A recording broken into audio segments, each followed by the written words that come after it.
So I just struck a rock and smoked my chain. So I'm going to show you what it does to my chain. So I have my engine shut off, so there's no pressure on my bar or anything. Now if you can see that, see how it takes the edge right off that chain? The points and everything, it's got that wore right off. That's what a rock does to it. So really it's no good now until we take that chafe right off. So I'm going to take my chain, I'm going to take this one off, put a good one on.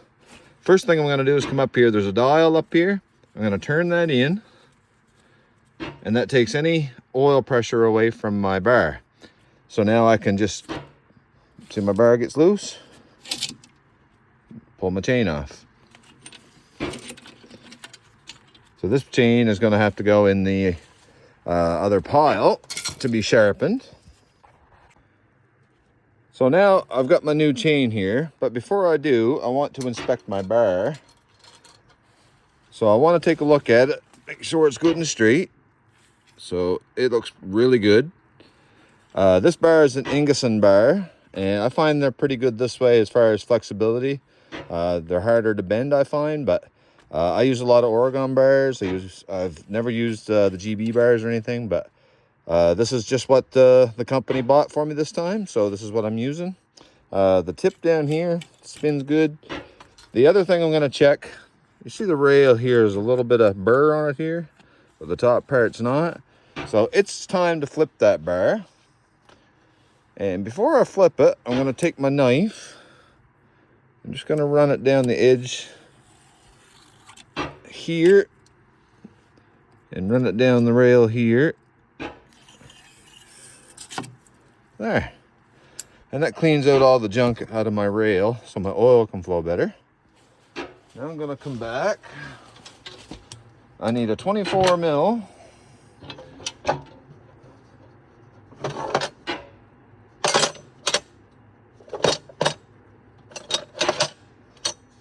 If I can find it. 24 mil right here. So take my 24 mil, put it on this here. Now I don't have to take that completely off. I just have to loosen it. So I give it a little snap, loosen it.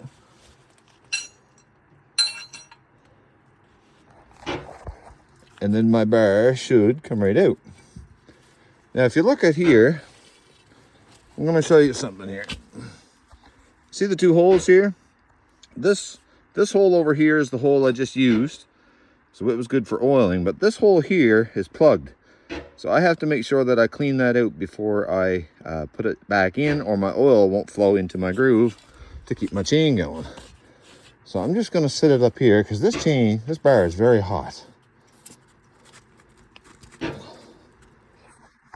So now I've got my hole cleaned out here because my oiler is up in here, and that'll allow my oil to flow into my groove, getting down to my tip and feed and keep my chain oiled. So I'm going to shove it in, and you can see where there's no pressure. I can shove that way in back in there. You see how far back that goes? And then I can go in here with my new chain, put it on the sprocket.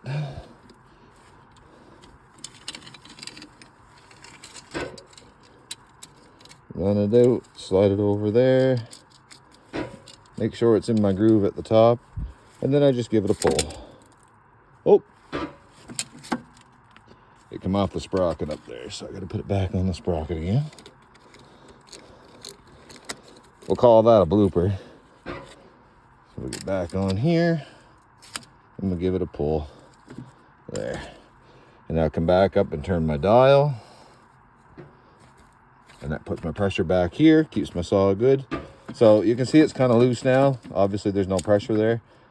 So tighten that dial, it goes opposite way.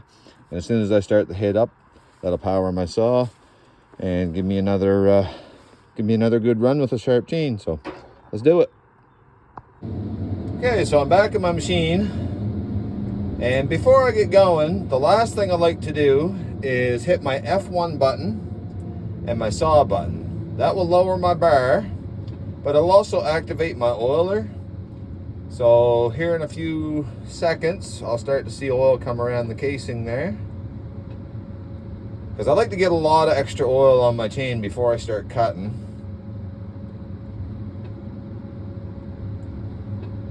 There we go. You can see it kind of dropping off there. And now when I hit it, you can kind of see the spray of oil coming across.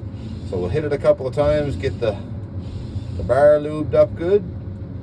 All right, we're ready to go.